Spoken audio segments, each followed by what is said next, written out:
High, আমি সোমনাথ নায়েক। প্রত্যেক সপ্তাহের মতন এই সপ্তাহতেও একটা ভিডিও নিয়ে এসেছি। কি বলবো, সামনে সরস্বতী পুজো আসছে, একটা মহা আনন্দের দিন, বিশেষ করে স্টুডেন্ট সকল ছাত্রছাত্রীদের জন্য। কারণ এই সরস্বতী পুজোটাকে কেন্দ্র করে বহু ছাত্রছাত্রী প্রচুর আনন্দ করে। যে পড়াশোনা করার জন্য স্কুলে যায়নি, সেও পর্যন্ত স্কুলে যায় এই সরস্বতী পুজোর সময়। তো সরস্বতী পুজো আমাদের বাঙালিদের কাছে বিশেষ করে একটা সত্যিই মহা আনন্দ, বা একটা পুরনো বন্ধুদের সাথে দেখা হওয়ার একটা জায়গা। পুরনো বন্ধুদের সাথে অনেক দিন পর মেলামেশা করার একটা জায়গা থাকে এই সরস্বতী পুজোর দিন।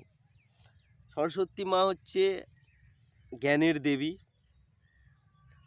আমাদের সুরের দেবী। সরস্বতী মা জ্ঞানের দেবী।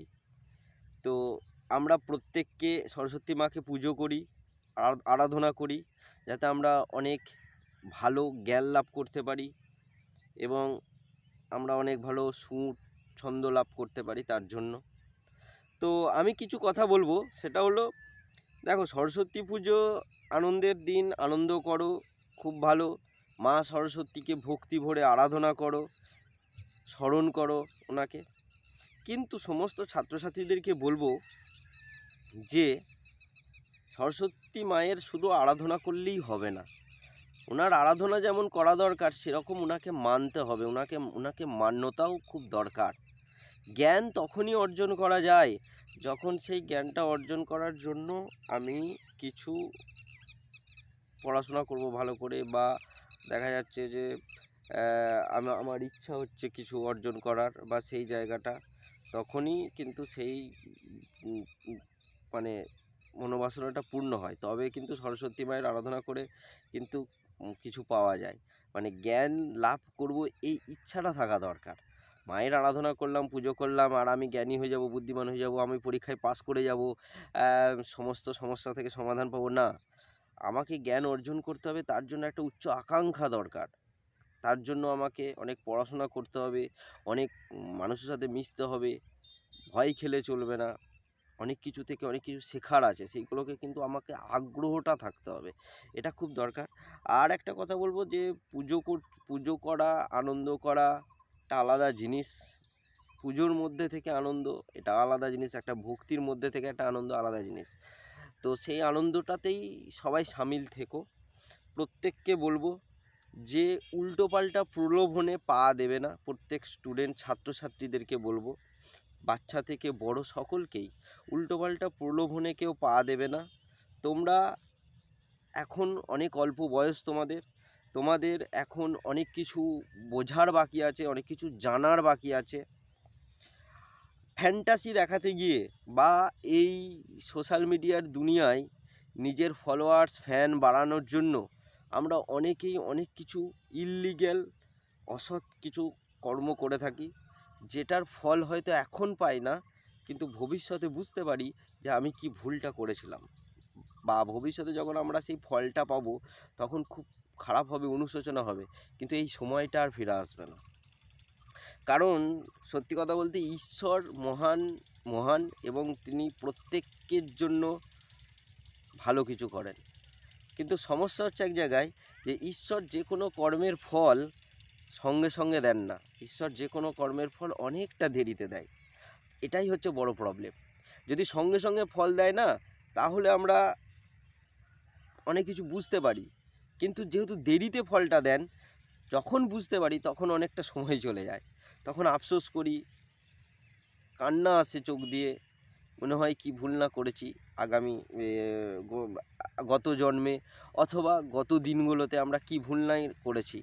তো প্রত্যেক স্টুডেন্টদেরকে বলবো, ছাত্র এবং ছাত্রী সকলকে বলবো, যারা স্কুলে পড়ো, তারা যারা কলেজে পড়ো, যারা বিশ্ববিদ্যালয়ে পড়ো, প্রত্যেককে দেখো, আমি বিশাল কিছু না, আমি অতি সাধারণ একজন মানুষ, কিন্তু আমার জীবনের উপলব্ধি থেকে কিছু কথা আমি শিখেছি, বুঝেছি, সেইগুলোই তোমাদের সাথে শেয়ার করি, আর কিছু না।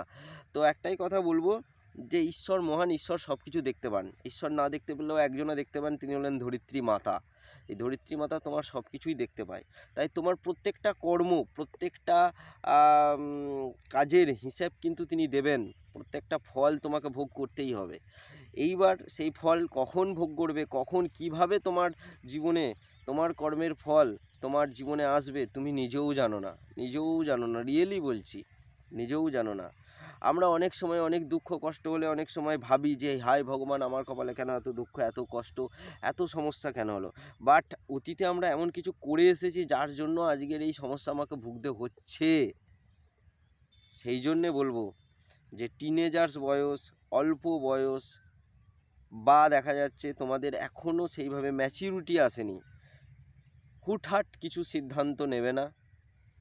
আনন্দের বশে নিজেকে এমন একটা জায়গায় নিয়ে যেও না যাতে নিজের জীবনটা নষ্ট হয়ে যায়, মানুষ তোমাকে খারাপ ভাবে বা নিজেকে নিজের খারাপ মনে হয়, সেই জায়গাটা খবরদার করো না।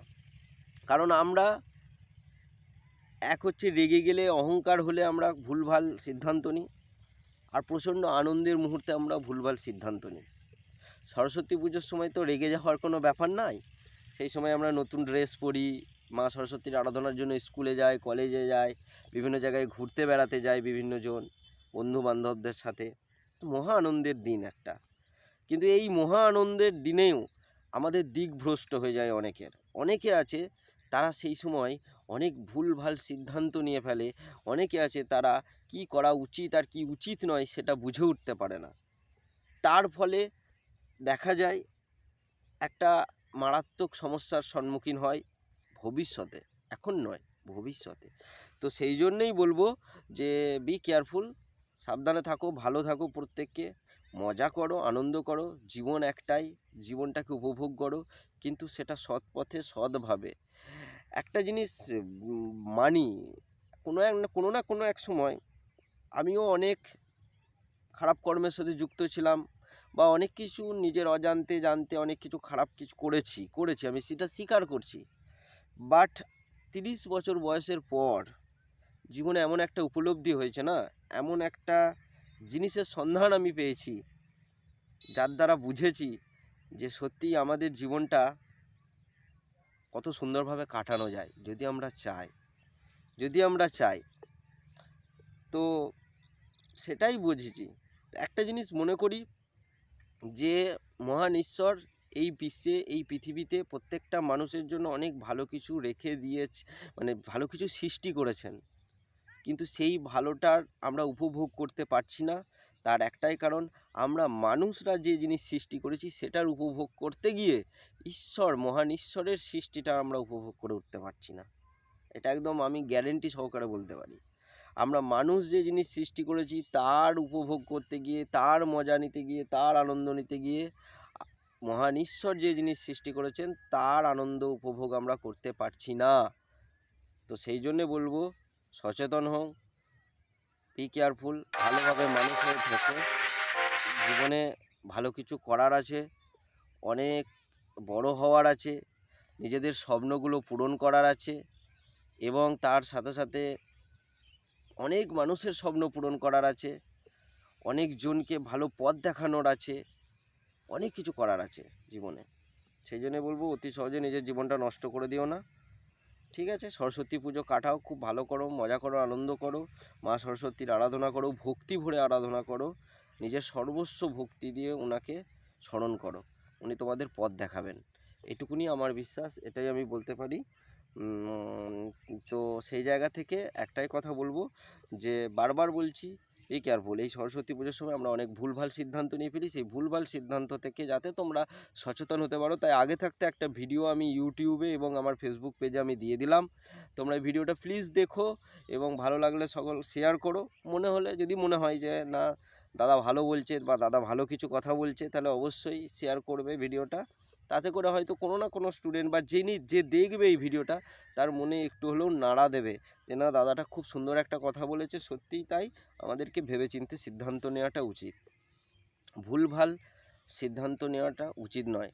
আনন্দের বশে, লোভে পড়ে, মায়ায় পড়ে, বা কারুর প্রলোভনে পড়ে, বা কোনো কথার জালে জড়িয়ে, বা দেখা যাচ্ছে নিজের আকাঙ্ক্ষা মেটানোর জন্য, বা দেখা যাচ্ছে নিজের চাহিদা মেটানোর জন্য, বা দেখা যাচ্ছে নিজের স্বপ্ন পূরণ করার জন্য হট করে একটা ভুল সিদ্ধান্ত নিয়ে নিলাম, আর হট করে সেই ভুল সিদ্ধান্তে জড়িয়ে গিয়ে ভবিষ্যতে কান্নাকাটি করছি যে হাই কী ভুল করেছি। সেটা করা উচিত না।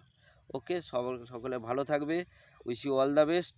আর এই ভিডিওটা শেয়ার করবে আমার ফেসবুক পেজ সোমনাথ নায়েক এবং ইউটিউব সোমনাথ নায়েক।